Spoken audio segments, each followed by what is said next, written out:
Ladies and gentlemen, welcome back to another SLG Meetup. Today I have the absolute pleasure to go live with a good friend and a very successful real estate broker. His name is Steve Bailey and he's the managing partner of the agency. He's based in Ontario, Canada, and they're taking over everywhere with over 1.5 billion worth of real estate sold and over 3,000 properties sold in his career of over 17 years. I mean, all I had to say is I want to see and learn what he has done over all these years to achieve such a successful career. He has been awarded with the Chairman Award by becoming the top 5% nationwide, and I'm super thrilled to have him here today to tell us all about his techniques and everything that he's done to get to where he is today. So thank you all for being here. I'm super excited about it. So let me just invite him here.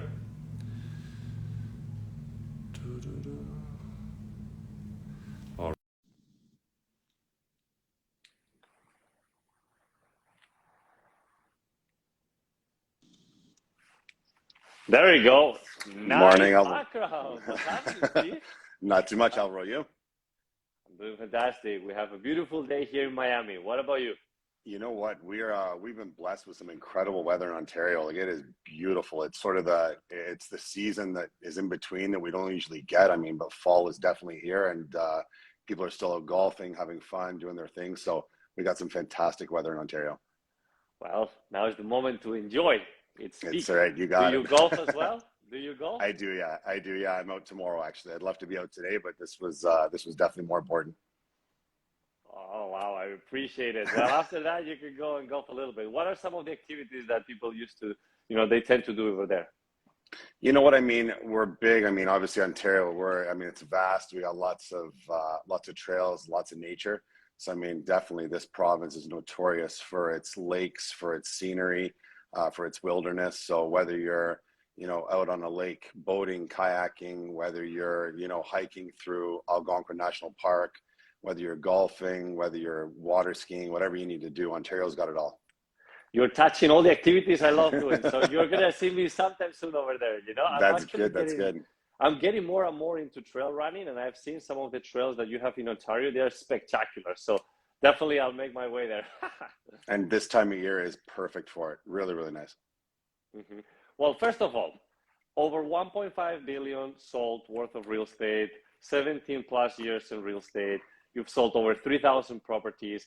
I mean, you have such a successful career that all I have to say is congratulations. I mean, it's Thank impressive. you very much. Thank you so much. It's been a whirlwind 17 years, that's for sure. Mm-hmm.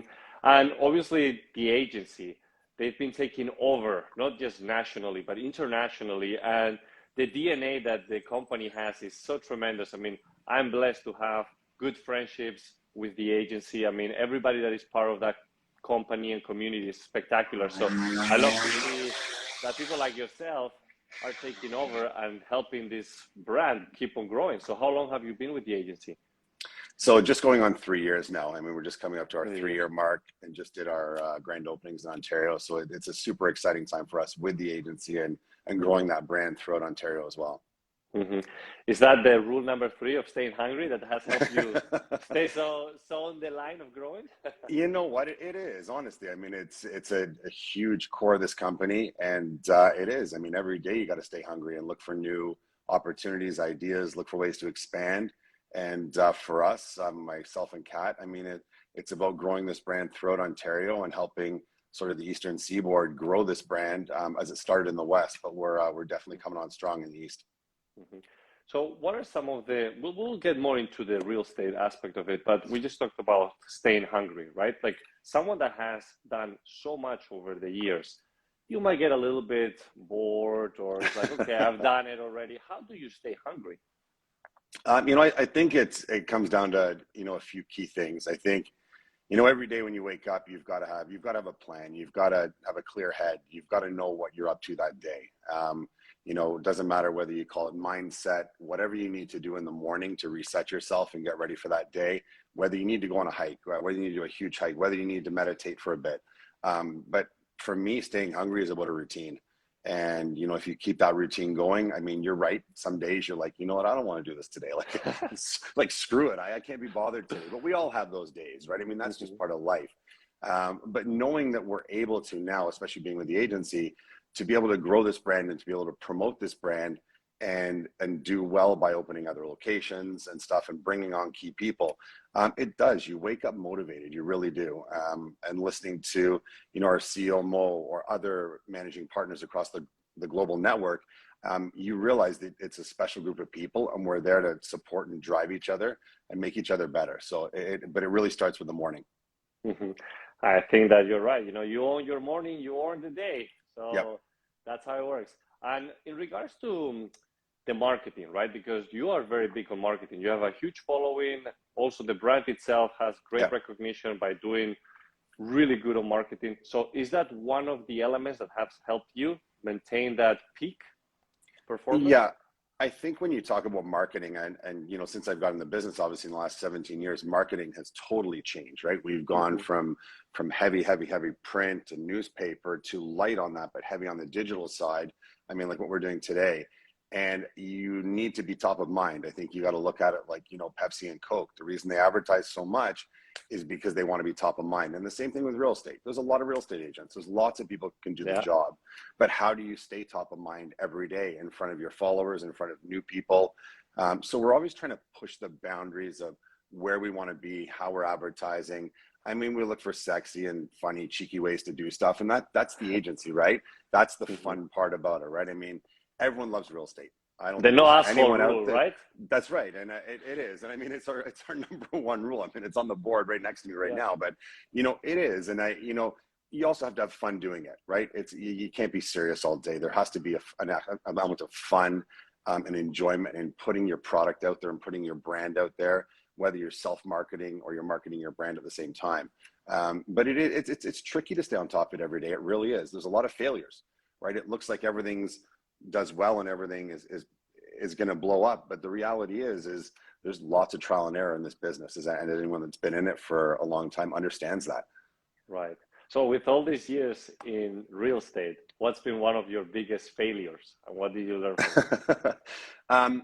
You know what, I think when times get tough, so when you go through tough times, whether it be personal, whether it be business, it's trying to keep your foot on the accelerator as hard as you can. So I think one of the toughest things is, you know, when we were transitioning to the agency, when I have transitioned brokerages in the past, it's hard. One of the biggest things is when you do those and when you go through those times, those are the times where you need to push even harder. And sometimes when you're caught up in stuff, you're caught up in the move or rebranding or trying to do stuff, you really realize that when you look back 6 months or you look back 3 months, you go, man, I should have just pushed harder. So I should have just kept going and going and going, but harder. But sometimes you lose a bit of focus, right? When you're trying to do other things, you take the back burner on stuff. Like when we open offices, when, you know, Kat and I go and open another office, I've still got to keep my real estate business intact. And some days it's hard to do that. Some days you don't push hard enough. So, but it's very, very tough sometimes. And there's only so many hours in the day. That's true, right? So about delegation, because obviously you're not just selling real estate, you're building a business, you're opening offices, you're recruiting agents. So what's your day looking like? Like how much does Steve focus on selling real estate versus growing the business? I would say it's day to day. I mean, I'll roll honestly, there's days where I know that I have to be at an office. I've got to talk to 3 or 4 of our agents. I've got a lunch to go to. We've got stuff going on, but we are, regardless of my real estate business, which obviously like any real estate business goes like this. I mean, it's not linear. There's days that are crazy, crazy busy. And then there's another week where you're slow. But regardless of my real estate side, Kat and I are always every day looking for growth, right? So it may be a conversation you have with an agent. It may be someone that calls in. It may be an opportunity. It may be an area that we didn't know we wanted to expand into. And all of a sudden we find this tremendous person or group of people that want to do something with us. So my brain is always in that mode of growth. But you've got to be careful, obviously, when you've got clients, when you're dealing in the luxury world, in the luxury space, people still want your time. They want your focus when you've got their property listed or when you're going out there showing them luxury properties as well. So there is a juggle, Some days it's 50-50, some days it's 90-10. Yeah. But I think it's more about the whole. It's about how you're going to spend your week or your month, and look at it that way. I see that. Now, in regards to branding, right? Because you're very good at it. You obviously have been doing tremendous work on your personal brand and also on the business side of it by growing the agency's brand and all these different offices that you're expanding towards. So a lot of people, they don't put so much effort on the personal brand. So how important it is? Like, if you have to choose, would you do both? Focus more on your personal or more on the business? So are you talking, when you say business, are you talking about sort of the brokerage side of it? The brokerage, right? Like your Right. business brand. So I think that this is something that's extremely unique with the agency. I mean, I came from another brand, and I would always promote myself. It was always Steve Bailey. It was the Bailey team. It was this, it was that. That's what we always really pushed when we were with people. The flip side of it now is being with the agency for almost 3 years, you sort of turn that upside down a bit. And because you've got such a powerful brand on the marketing side, and that is really, forward thinking, first to market with stuff, it's very, very easy now to adapt my personal brand with the agency, and they sort of fit hand in hand versus me just beating my chest all the time talking about me. I can actually talk about how amazing the agency is and what we've got coming. What is our growth, what we're doing. And I mean, it's a cool brand. So it marries very, very well. So that's been a big flip for me, because I would go in there and it'd be 90-95% me, and then 5-10% of the brand, where now I can honestly say it's probably closer to a 50-50, right? Our brand is still strong, but we do have a strong backing as well now in terms of the actual overall brand. Right. And I think it's because it's also like melding well with your it does. DNA. So 100%. It goes hand in hand. No, absolutely. You support the brand supports you. So you both kind of work together. You got it. Got you. So tell us about real estate. So the properties that you work on. So what's so unique about Ontario when it comes to luxury real estate? I think that, when you look at on a national scale, if you take the whole of the US and Canada, and you look at Ontario, and specifically let's dial into, Toronto proper, which is some of the most expensive real estate this side of Vancouver, our province is uniquely different because we have downtown Toronto, which is the most expensive, but then our office in Muskoka, which is basically lifestyles of the rich and famous in the summer. I mean, it is, you could do a reality show in Muskoka in the summer with the celebrities and everything that come. And those properties are on another level in terms of design and bringing in, like we talked about, going on hikes and going on stuff in Ontario. Like, that is Ontario. When you talk about beautiful scenery, the Three Lakes in Muskoka that is it. That's the pinnacle, as far as I'm concerned, of how beautiful Ontario is, and how you can take super luxury real estate and blend it into a gorgeous landscape. And I mean, you've got a great backdrop to start with, let's face it. Yeah, exactly. That's the uniqueness. And then we've also got areas like our Waterloo office is, we've got an average price point in Waterloo region just under $1 million. So when you talk about affordability, we've also got that side of it, where if you do want to get out of the city, out of the core, and more of an urban lifestyle, we have it, and you can do it and not have to spend an absolute fortune. But there's lots of luxury real estate out in different areas, right? It's not necessarily such a price point, but more of an experience in what you're doing in that marketplace. So Ontario is just so unique. It's so vast, obviously. And I firmly believe it's got something for everybody. It depends on what you're looking for. I'm excited. I'm excited to see the growth in that area because it's just beautiful. And I love nature. So obviously for those that are, as you said, very keen toward nature and what it has to offer, definitely a place to be. But obviously for this type of properties, especially the more high end, what's your go-to for marketing? So we're always trying to, we're trying to push the envelope always with how can we market? How can we set ourselves apart? And, we are on discussion groups talking to videographers around the nation. What can we do? What's the next thing? How is this going to evolve? I mean, everyone can put a drone up in the air today. Everyone can do a video. I think it's really how you integrate all of that digital marketing with yourself as the agent, right? So there is agents that do a very, very good job of branding themselves along with their product. We've all got agents that we follow that we go, oh, they've got another house coming up. This is going to be really cool. They're going to give me a bit of an intro. I'm going to see some stuff. What we don't ever want to do is do the same thing over and over again, right? So we're always Right. looking for different ways to do things. So I say the biggest key to our success is, you know, we can go to a $10 million cottage on Lake Joe, Muskoka, and we can do this amazing video depending on the style of the property. But then we can also come, let's say, to Waterloo region, go to a $4 or $5 million house here, and still push the envelope on the marketing side, but the video is going to look totally different. And I think what we're trying to do is tailor all of our efforts to the style and type of property it is, instead of just doing sort of a blanket shoot all the time, where we do highlight the same things over and over again. Gotcha. And that's where, and I think that's when you talk about luxury, it's that personal touch, right? It's being able to tailor your product to the type of product you're going into, and also the client. Well, you just mentioned about luxury. I'm glad you did, because I always ask that question. Like, luxury, it's so different for everybody, right? What is it for you?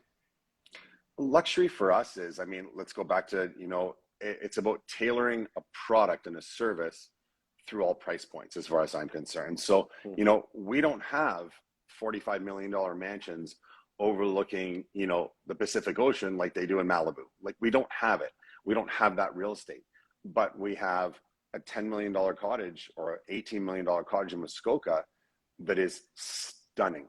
We've got a 100-acre parcel down in Waterloo region here that may only be $4.5 million, but it's got this beautiful home on it. So we're always trying to tailor the brand and what we do so we can frame luxury at any price point, right? I see stunning properties that are $1 million every week, that people are just have done such an incredible and amazing job, and they poured their heart and soul into them, that they are a luxury property in that price point, right? You can go to downtown Toronto and you can get a condo in downtown Toronto for $1.5 million that would look incredible, but you can also get one for $1.5 million that doesn't look very good. So so luxury to me is, look at your price point, look at where your medians are, your averages are in your marketplace, and tailor your product to meet that luxury group. Right? And everything is different. Every luxury and every price point is very, very different, but it's a service. I agree. The service, you're right. No, that's good. That's good. You know, we hear so many different answers to it, so I was curious to hear from you, and it makes total sense. Now, in regards to big takeaways, you know, obviously you've learned a lot in all these 17 years plus in real estate. What's been something that you will say, wow, this is something that definitely has helped me? I think understanding in this business that it is not all roses. Like, you know, the pandemic's been great for real estate, let's face it. People have made tremendous wealth during the pandemic, but unfortunately that's over now. We're not there anymore. We're on the backside of a roller coaster, and as much as everyone's freaking out, it's opportunity. And I think that during the 17 years I've been in it, whether it was an 08-09 crash in the States that caused the market to implode, remember, the market comes back. So in every market, in every market that changes, like we're in now, rates are, you know, close to 7% in the States, and now we're getting close to 6% in Canada. It's the people that are going to dig deep and go back to basics and really look at what they've learned over, whether you've been in the business for 5 years, 10 years, 17 years, 30 years. You always want to look back on what you've done through hard times. Are we pushing our advertising? Are we doing the right things? If the market's slow, the people that really take advantage of that marketplace for opportunities, whether it be opportunities for your buyers and sellers or opportunity to further your brand, whether it be your personal brand or your business or together, and really push hard, right? Do not take your foot off the accelerator in times like this. There's no time here to relax and say, well, you know, we're going to come through this in 3-4 months, in a year. It doesn't matter. There is money to be made for buyers, sellers, agents in any market. And in markets like this, the strong do survive, and the strong push forward harder than those that are just going to sit back and look back at the last 2 years and go, yeah, I made a shitload of money in those 2 years, but wow, now things are changed. You've got to dig deep and back to basics, right? You got to really get back to your core focus and get back to what made you successful in the times that weren't incredible. Damn, I feel pumped. Let's go. Yeah, let's do it. I'll just call you, you know, whenever I'm feeling like I don't know what's going on. No, but that's true. And it goes back down to the same thing that we talked about at the beginning, staying hungry, right? Yeah. So people need to make sure that that hunger remains active, because otherwise, the moment that you said, like, you put not longer gas on the accelerator, you're done, because Yep. there is going to be a lot of competition that is going to be ready and prepared for whatever next stage is going to be in real estate. So for you, you said it right. It's about staying hungry. It's about continuously working and taking those opportunities, because the market, it doesn't matter what happens. There's always going to be buyers and sellers. So you just need to position yourself for that. No, that's wonderful, Steve. So that was really nice. Thank you. I really appreciate it. Now you can go golf. You know what? I might this afternoon. You know what? It's like I said. I hope everything is. Obviously, you talk about Miami, but I mean the rest of Florida. Let's face it; they've just been absolutely devastated on the Gulf Coast. And you know, we do have you know, a managing partner and global partner that has an office in Naples, and I mean their office has been devastated. So you know, it's great that, you know, certain areas. We have a home in Sarasota. Sarasota was spared. But the rebuild process and what they're going through on the south side of the Gulf is just incredible right now. So let's hope they can get back to business. And we talk about opportunities. We talk about real estate. Even though one of the biggest disasters hit Florida, you know, they're going to come out of this amazing. They're going to be stronger. They're going to pivot. They're going to turn, and they're going to refocus. And it'll be a good success story for a lot of people that are able to take advantage of that marketplace. So. 100%. It's all about how you reframe your mindset, and obviously we're here as a community to help each other, and it's about the right mindset right there. So you got it. Yeah, we're here to help. Awesome. And obviously, I appreciate your time. That was very, very nice conversation and great points. So for those watching, either now or later, I appreciate also as well, and make sure to follow Steve. You know, thanks, Sold Alvaro. by Bailey. And, you got it. You know, wishing you best of luck, Steve. Thanks, Alvaro. Thank you so much. Appreciate it. Have a great day. Take care. You as well. Bye-bye.